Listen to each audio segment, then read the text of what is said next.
लोकसभा चुनाव की तारीखों के ऐलान के बाद से ही देश में चुनावी हलचल तेज हो गई है। 7 चरणों में देश में मतदान होना है, जहां हरियाणा में छठे चरण में चुनाव होगा। वहीं रोहतक लोकसभा सीट ऐसी है जो हरियाणा का दिल कही जाती है। तो क्या कहता है रोहतक लोकसभा सीट का राजनीतिक इतिहास? किस किस के नाम के लग रहे हैं क्यास, बताते हैं आपको इस खास खबर में। नमस्कार, मैं हूं रोहित भामला और आप देख रहे हैं खबरें अभी तक। देश में लोकसभा चुनाव का शंखनाद हो चुका है। हर राज्य में चुनावी दौरे शुरू हो चुके हैं। इसी क्रम में हरियाणा में भी चुनाव की तैयारियां जोरों शोरों पर है।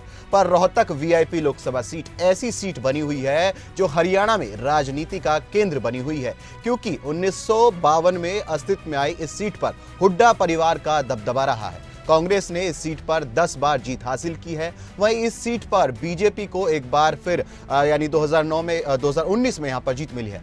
इस विषय पर आगे हमारा साथ देंगे हमारे आउटपुट हेड कमल कौशिक जी, जिनसे हम तमाम जो है वो सवाल करेंगे। तो कमल जी, हरियाणा का दिल कही जाने वाली रोहतक लोकसभा सीट अपने आप में एक वीआईपी सीट है। वजह है हुड्डा परिवार का यहाँ दबदबा होना। कैसे देखते हैं आप? देखिए रोहित, जैसा कि आपने जिक्र किया है कि हुड्डा परिवार का दबदबा रहा है। भूपेंद्र सिंह हुड्डा एक ऐसा नाम है जो रोहतक लोकसभा सीट पर जरूर हम कह सकते हैं कि इनका नाम चलता है। और जितनी विधानसभा आती हैं रोहतक लोकसभा सीट के अंदर, वो सभी विधानसभा सीटें कांग्रेस के प्रभाव वाली हैं, या यूं कहें कि हुड्डा के प्रभाव वाली हैं। क्योंकि हमने पिछले इलेक्शन में भी देखा है जहां दीपेंद्र हुड्डा कोई बड़े मार्जिन से नहीं हारे थे। दिलचस्प मुकाबला था। अरविंद शर्मा बीजेपी के उम्मीदवार सामने थे। मोदी फैक्टर बड़ा था और मोदी फैक्टर के सामने हालांकि दीपेंद्र हुड्डा को मुश्किलों का सामना करना पड़ा और अंततः उनकी हार भी हुई है। और यहाँ दूसरी तरफ अरविंद शर्मा जो कि चमक कर सामने आए, ऐसे चमके कि फिर उनका देश की राजनीति में भी, खासकर नॉर्दर्न एरिया में काफ़ी नाम भी हुआ। क्योंकि रोहतक सीट को जीतना बीजेपी के लिए एक बड़ा चैलेंज शुरुआत में था, लेकिन जैसे जैसे चुनाव आगे बढ़ा था 2019 के इलेक्शन में अरविंद शर्मा ने आखिरकार बाजी मार ली थी। उसके बाद थोड़ा विवाद जरूर हुआ था। तो ये था 2019 का सिनेरियो। 2019 में क्या कुछ हुआ वो मैंने थोड़ा सा यहाँ पर जिक्र किया है। लेकिन हमारे जो दर्शक है वो रोहतक लोकसभा सीट के इतिहास के बारे में जानना चाहते हैं, यहाँ पर जातिगत समीकरण क्या है उसके बारे में जानना चाहते हैं। तो सबसे पहले तो मैं ये बताना चाहता हूँ कि 9 विधानसभा क्षेत्र आते हैं रोहतक लोकसभा सीट के अधीन, जिसमें पूरा डिस्ट्रिक्ट आता है झज्जर का, पूरा रोहतक आता ही है, रोहतक डिस्ट्रिक्ट भी आता है, उसकी विधानसभा आती है और रेवाड़ी की एक विधानसभा भी आती है। अगर मैं एक एक करके इन सभी विधानसभा का नाम लूं तो इसमें महम आता है, रोहित आप जानते हैं। इसके अलावा गढ़ी सापला किलोई इसमें आता है, रोहतक आता है, कलानौर आता है जो कि रिजर्व है।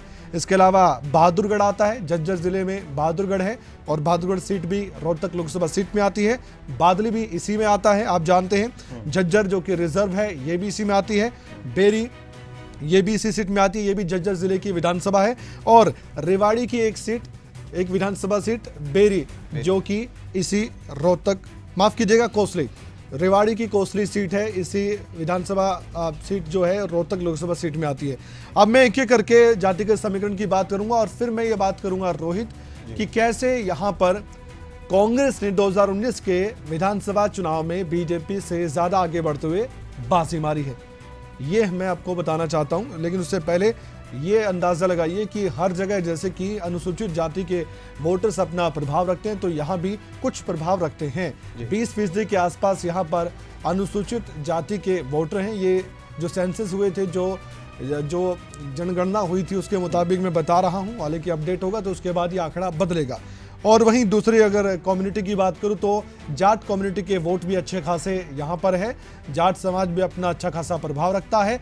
इसके साथ ही यहाँ पर बाकी जब जाट गैर जाट की बात होती है तो रोहित, उसमें एक कांटे का मुकाबला होता है। और इसका जो सही समीकरण साधा गया है वो 2019 के पार्लियामेंट इलेक्शन में साधा गया है। उस लोकसभा के चुनाव में ही अरविंद शर्मा, एक ब्राह्मण चेहरा, उभर कर सामने आए और उन्होंने 2009-2014 में जीत हासिल करने वाले दीपेंद्र हुड्डा को मात दी थी। अब मैं आगे बढ़कर एक और जवाब देना चाहूंगा, जो मैंने खुद इस सवाल भी उठाया था कि कैसे मैं कह रहा हूं कि 2019 के विधानसभा चुनाव में कांग्रेस पार्टी ने बाजी मारी थी। इसमें अगर मैं सबसे पहले महम की बात करूं तो इसमें इंडिपेंडेंट थे, निर्दलीय उम्मीदवार थे। बलराज कुंडू आप जानते हैं, उनकी जीत हुई थी, एक सीट उनके खाते में गई थी। एक एक करके बाकी 8 सीट का भी बताता हूं मैं। एक सीट मैंने बताई। दूसरा जो गढ़ी सापला किलोई है, भूपेंद्र सिंह हुड्डा जीत दर्ज कर चुके हैं, वहीं से विधायक है, नेता प्रतिपक्ष भी है। और रोहतक जिले में अगर रोहतक की ही बात करूं, इस विधानसभा सीट की बात करूं, तो यहां पर बीबी बत्रा जो कि कांग्रेस पार्टी से ही संबंध रखते हैं, उनकी जीत हुई थी। तो 3 मैं सीट का बता रहा हूं, उसमें से 2 में कांग्रेस में आ गया। बहादुरगढ़ की बात करूं तो यहां भी कांग्रेस ने बाजी मारी थी, रोहित। फिर अगर मैं बात करूं बादली की, कुलदीप वत्स कांग्रेस पार्टी के ही विधायक है, उन्होंने बाजी मारी थी 2019 में। झज्जर जो कि गीता बुक्कल के खाते में आई थी, वो पूर्व शिक्षा मंत्री है, उन्होंने जीत हासिल की थी। बेरी की बात करूं, वहां से भी सीनियर लीडर हैं रघुवीर काद्यान, उन्होंने जीत हासिल की थी, ये भी कांग्रेस पार्टी के खाते में आई थी। और कोसली की बात करूं, रेवाड़ी की एक सीट की मैंने बात की थी, जो लक्ष्मण यादव जो कि बीजेपी से आते हैं, उन्होंने जीत हासिल की थी। तो ये देखिए आप थोड़ा सा रोहित आंकड़ा देखिए आप, 9 सीट है इस लोकसभा में, और जो विधानसभा चुनाव हुए थे उसमें से एक सीट मैं छोड़ दूं, बलराज कुंडू की निर्दलीय उम्मीदवार जीते थे, दूसरी मैं छोड़ दूं कोसली की जो कि रेवाड़ी जिले में आती है। बाकी की जितनी भी सीटें हैं कांग्रेस पार्टी का दबदबा है, इसलिए ये कहा जाता है कि भूपेंद्र हुड्डा का यहां पर ज्यादा असर है, ज्यादा प्रभाव है। और इसलिए मैं कहना चाहता हूं, आपका सवाल जो अगला होगा उसमें अगले सवाल में ही जवाब दूंगा कि कौन यहां से कांग्रेस पार्टी का प्रत्याशी होता है, इसलिए अगला सवाल अपने रखिए, उसके बाद मैं उस पर भी बात करूंगा। देखिए कमल जी, अभी हम बात कर रहे थे कि उनका दबदबा रहा है, और देखिए हमने देखा भी है कि अभी तक सिर्फ जब चुनाव की हम बात कर रहे हैं, कैंडिडेट लिस्ट जो है वो जारी की गई है। कांग्रेस कह रही थी कि हम मौके पर चौका लगाएंगे, लेकिन अभी तक भारतीय जनता पार्टी ने डॉक्टर अरविंद शर्मा को यहां से चुनावी रण में उतारा है।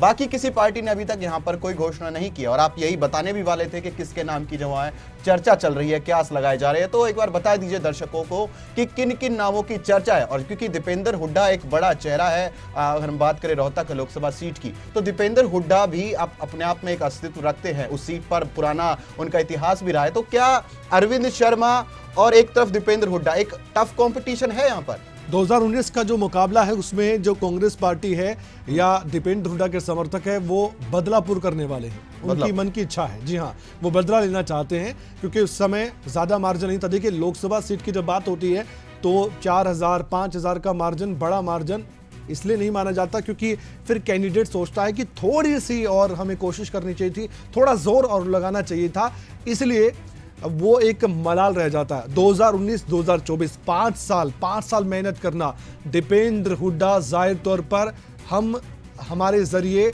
और हमारे जो सूत्र बताते हैं, अब लिस्ट सामने आ ही जाएगी जब हम बात भी कर रहे होंगे, जो वीडियो दर्शक हमारे देख पा रहे होंगे उस लिस्ट आने के बाद भी, तो शायद हम सही भी साबित हो जाएं। दीपेंद्र हुड्डा वो चेहरा है जो कि रोहतक लोकसभा सीट से लगभग चुनावी मैदान में उतरने जा रहे हैं, या जो लिस्ट आ गई होगी। तो और जब तक दर्शक मेरा ये वीडियो देख रहे होंगे तो शायद वो लिस्ट आ गई होगी और दीपेंद्र हुड्डा चुनावी मैदान में तेजधार तरीके से प्रचार कर भी रहे होंगे।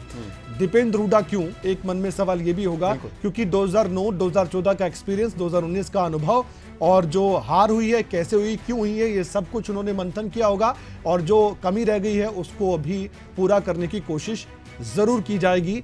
और एंटी इनकम्बेंसी किसकी है? बीजेपी की है। केंद्र में सत्ता किसकी है? मोदी की है, नरेंद्र मोदी सरकार है। तो एक वो फैक्टर है जो कि वो हावी रहेगा नहीं रहेगा वो तो वक्त बताएगा, लेकिन एक दबाव रहता है। और अरविंद शर्मा दोबारा कैंडिडेट बनाए गए, उन पर भी प्रेशर रहेगा कि वो कैसे इस सीट को दोबारा हासिल करें। तो दीपेंद्र हुड्डा का चेहरा लगभग तय है, माना जा रहा है कि बस लिस्ट आना बाकी। देखिए अभी आपने कहा था, थोड़ी देर पहले आपने जाति समीकरण की बात करी थी, हम भूल ही सकते हैं 2016 में जो प्रोटेस्ट जो यहाँ पर हुआ था, तो कहीं ना कहीं रेसलर प्रोटेस्ट भी अभी हमने देखा है कुछ दिनों पहले, जाट आरक्षण जो इसको लेकर बहुत बड़ी चर्चा रही थी। तो उसके बाद जो है 2019 के अंदर लोकसभा चुनाव में अरविंद शर्मा को उतारा गया था, ब्राह्मण समाज से ताल्लुकात रखते हैं। तो कहीं ना कहीं दीपेंद्र हुड्डा, क्योंकि वहां पर जाट आरक्षित सीट, एक तरफ से देखा जाए तो बाहुबल भी इस तरह से ही रहता है और समीकरण भी जाटों का ही है वहां पर, क्योंकि रोहतक लोकसभा सीट जो है जाटों की ही सीट मानी जाती है। अब दीपेंद्र हुड्डा को भी फिर वहां से उतारना, पिछली बार भी चर्चा रही थी, और देखिए 2019 के अंदर हमने देखा है किस तरह से डॉक्टर अरविंद शर्मा को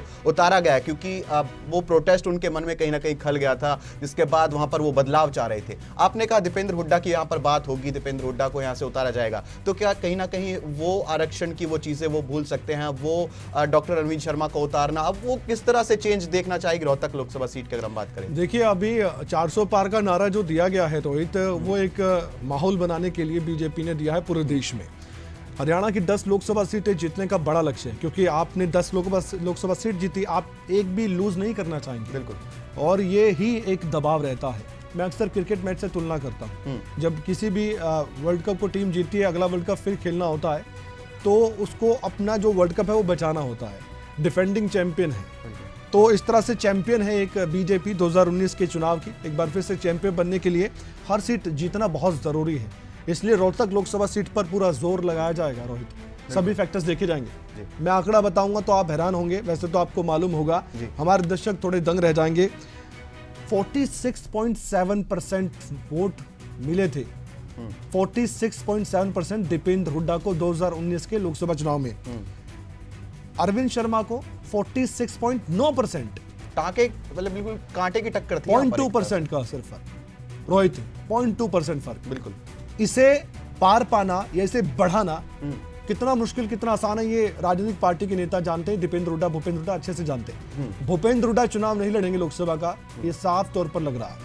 इसलिए दीपेंद्र हुड्डा पर दाव खेला जाएगा। राज्यसभा के सांसद है, लेकिन साख की लड़ाई है, ये नाक की लड़ाई भी है, क्योंकि उनका गढ़ माना जाता है। अगर यहां से दीपेंद्र हुड्डा लड़े और हारे तो फिर आने वाले वक्त में मुश्किलें बढ़ सकती हैं। विधानसभा चुनाव में भी फिर एक चर्चा शुरू हो जाएगी। लेकिन यहां से जीते तो हौसले बढ़ जाएंगे, ऐसे हौसले बढ़ेंगे फिर हो सकता है कि हुड्डा अंदर ही अंदर उनका गुट और वो खुद कह दे कि हमें यहां से कोई हरा नहीं सकता। चलिए, बहुत बहुत शुक्रिया कमल जी तमाम जानकारी हमारे साथ साझा करने के लिए।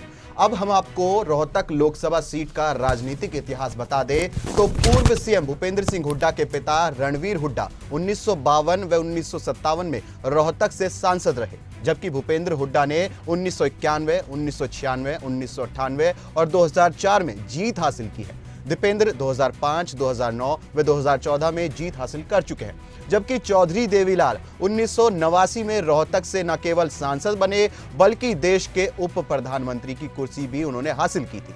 इसके अलावा मुख्तार सिंह, शेर सिंह, स्वामी इंद्रवेश, कैप्टन इंद्र सिंह भी लोकसभा क्षेत्र का प्रतिनिधित्व कर चुके हैं।